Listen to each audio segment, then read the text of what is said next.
जिल्ह्यात कोरोनाची रुग्णांची वाढ गुरुवारी सुद्धा सुरूच असून ॲक्टिव्ह रुग्णसंख्या 500 झाली आहे। 24 तासात आज नव्याने 76 रुग्ण आढळलेत। महापालिका क्षेत्रात 19 रुग्ण, वाळवा तालुक्यात सर्वाधिक 19 रुग्णांचा समावेश आहे।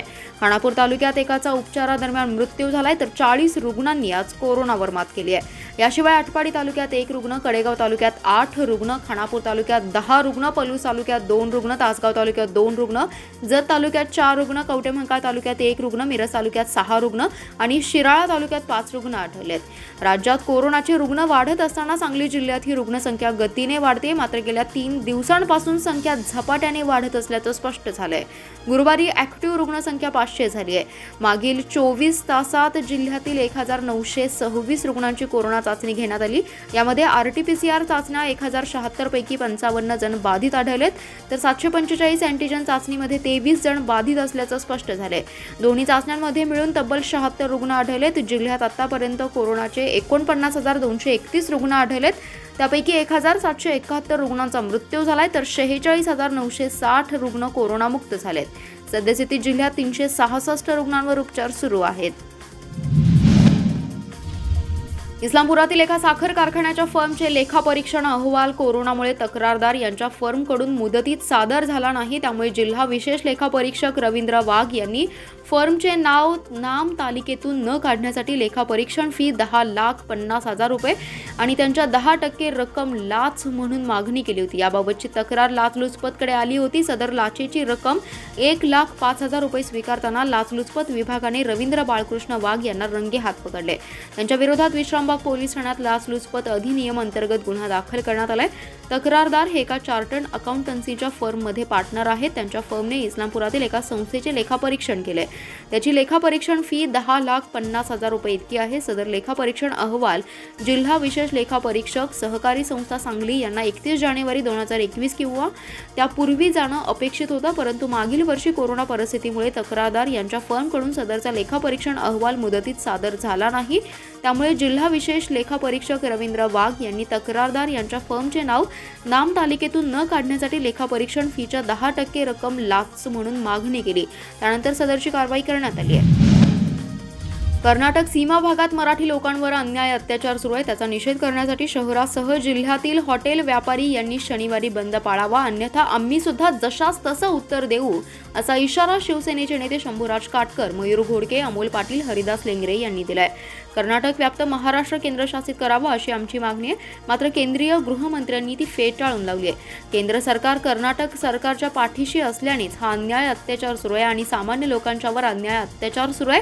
गेल्या 60 वर्षांपासून बेळगाव, कारवार, निपाणीसह सीमा भागातील मराठी बांधव महाराष्ट्रात येण्यासाठी संघर्ष करत आहेत। तो संघर्ष करत असताना अनेक लोक हुतात्मे झाले।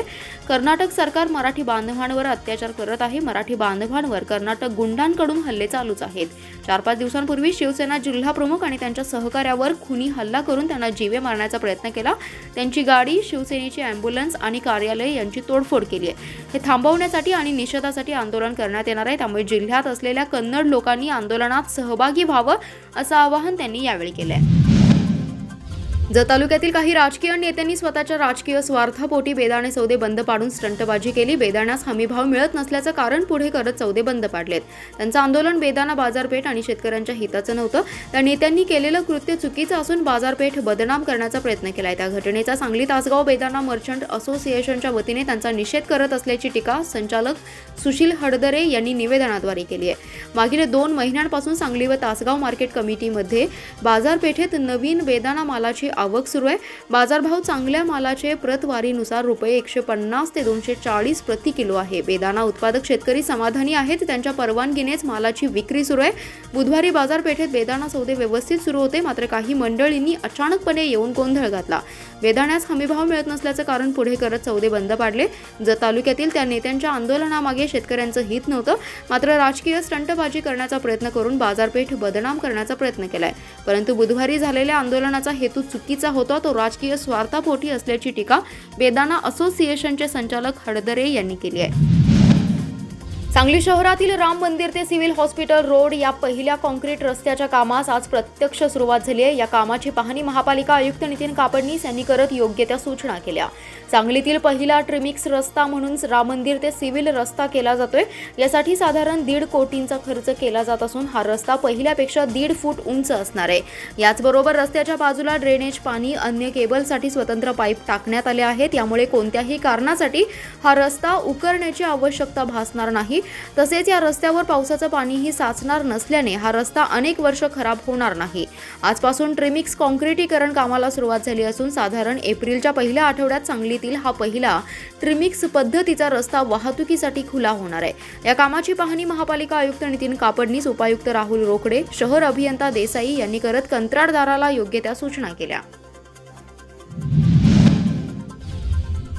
पूर्व वैमनस्यातून वाळवा येथे काही दिवसांपूर्वी एका तरुणावर कोयत्याने हल्ला करत खुनी हल्ला करणाऱ्या दोघांच्या मुसक्या आवळण्यात स्थानिक गुन्हे अन्वेषणाच्या पथकाला आज यश आलंय।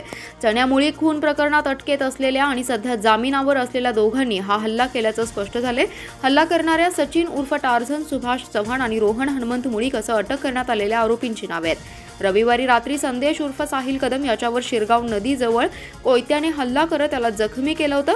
मंगळवारी रात्री दोघे पळून जाताना पोलिसांनी त्यांना अटक केली आहे। रविवारी 14 मार्च रोजी शिरगाव गावाच्या नदीजवळ पूर्व वैमनस्यातून संदेश उर्फ साहिल कदम याच्यावर कोयत्याने खुनी हल्ला करण्यात आला होता।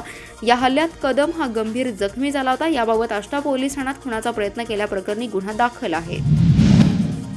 महापालिका क्षेत्रात कोरोना रुग्णसंख्येत वाढ होत असल्याने महापालिकेने 100 बेडचे कोरोना केअर सेंटर पुन्हा सुरू करण्याचा निर्णय घेतलाय। मिरज येथील पॉलिटेक्निकमध्ये हे सेंटर सुरू करण्यात येणार आहे, तशा सूचना आरोग्य विभागाला दिल्या असल्याची माहिती आयुक्त नितीन कापडनीस यांनी दिली आहे। महापालिका क्षेत्रात कोरोनाची रुग्ण वाढत असल्याने 100 बेडचे सीसीसी सेंटर सुरू करण्याचे आदेश आरोग्य अधिकारी डॉक्टर सुनील आंबोळे यांना दिले होते। यानुसार आरोग्य विभागाने मिरज MIDC मधील शासकीय पॉलिटेक्निक येथे 100 बेडचं कोरोना केअर सेंटर उभारण्याचं काम गतीने सुरू केलंय। येणाऱ्या काही दिवसात महापालिका क्षेत्रात रुग्णसंख्या वाढण्याची शक्यता आहे, त्यामुळे उपचारासाठी रुग्णांची गैरसोय होऊ नये आणि तात्काळ उपचार करता यावेत यासाठी आयुक्त नितीन कापडनीस यांनी कोरोना केअर सेंटर सज्ज ठेवण्याचा निर्णय घेतलाय। मिरजेतील शासकीय पॉलिटेक्निक येथे 100 बेडचे कोरोना केअर सेंटर उभारलं जाते। यामध्ये रुग्णांवर उपचार आणि अन्य सेवा महापालिकेकडून मोफत दिल्या जाणार आहेत। भविष्यात रुग्णसंख्या वाढल्यास रुग्णांना मिरज पॉलिटेक्निक येथे उपचारासाठी दाखल केलं जाईल आणि उपचार केले जातील अशी माहिती आयुक्त कापडनीस यांनी दिली आहे। कोरोना काळात राजकीय फार्मासिस्टनी अहोरात्र काम केलं आहे। त्यांच्या आरोग्य सेवेचा विचार करून त्यांना प्राधान्याने कोविड लस देण्याच्या मंजुरीसाठी प्रस्ताव पाठवण्याचे आदेश सार्वजनिक आरोग्य मंत्री राजेश टोपे यांनी दिलाय। काँग्रेसचे सांगली शहर जिल्हाध्यक्ष पृथ्वीराज पाटील यांनी टोपे यांची भेट घेऊन ही मागणी केली होती। कोरोना काळात राज्यातील औषध दुकानांमधील फार्मासिस्टनी खूप मोठी जबाबदारी बजावली आहे। सध्या कोरोनाने पुन्हा डोके वर काढले। हा धोका लक्षात घेऊन फार्मासिस्टना प्राधान्यक्रमाने लस देण्याची व्यवस्था करावी अशी मागणी पृथ्वीराज पाटील यांनी पत्राद्वारे टोपे यांच्याकडे केली होती। सांगली जिल्ह्यातील 3800हून अधिक औषध दुकानांमध्ये सेवा देणाऱ्या फार्मासिस्टना तात्काळ लस देण्याचा पायलट प्रोजेक्ट राबवावा अशी मागणी पाटील यांनी या पत्रात केली आहे। टोपे यांच्या आदेशामुळे संपूर्ण महाराष्ट्रातल्या फार्मासिस्टना त्याचा लाभ होईल असं पृथ्वीराज पाटील यांनी सांगितलं। मुंबई, पुणे, नागपूर येथे रुग्णसंख्या मोठ्या प्रमाणात वाढत असताना होम आयसोलेशन किंवा गृहविलगीकरणात असलेले नागरिक बाहेर फिरतात असा अनुभव आहे। कोरोनाचा नवा विषाणू खूप संसर्गजन्य असून त्यामुळे रुग्णसंख्या झपाट्याने वाढते।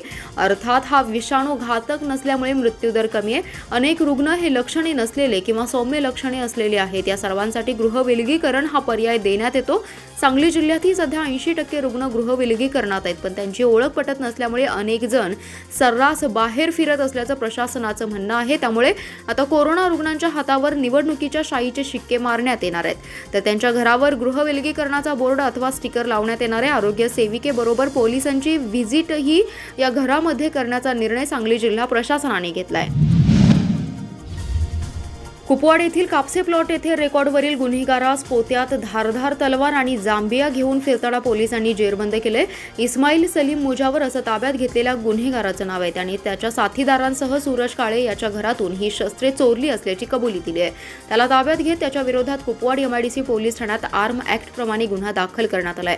बुधवारी स्थानिक गुन्हे अन्वेषणचे पथक अवैध शस्त्रे बाळगणाऱ्या इस्मानची माहिती काढीत पेट्रोलिंग करत होतं। त्यावेळी पथकातील शशिकांत जाधव यांना माहिती मिळाली की रेकॉर्ड स्क्वॉडवरील आरोपी इस्माईल मुजावर हा त्याच्याजवळ असणाऱ्या पांढऱ्या पोत्यात 2 तलवारी घेऊन घराजवळ थांबलाय. माहितीप्रमाणे इस्माईल मुजावर यास ताब्यात घेण्यात आलं. त्यावेळी त्याच्या जवळील पांढऱ्या पोत्यात पाहिली असता त्यामध्ये धारदार एक तलवार आणि एक जांबिया मिळून आलाय. त्याच्याकडे अधिक विचारपूस करता त्यांनी सदरचे हत्यार हे त्याचा मित्र अमन दिलावर शेख, विनायक रामा पाटील यांनी मिळून सूरज काळे याच्या घरातून चोरून आणल्याचं सांगितलं. त्यावेळी त्याच्या जवळील 2ही शस्त्रे जप्त करण्यात आले. त्याच्या विरोधात कुपवाड MIDC पोलीस ठाण्यात आर्म ॲक्ट प्रमाणे गुन्हा दाखल करण्यात आला आहे.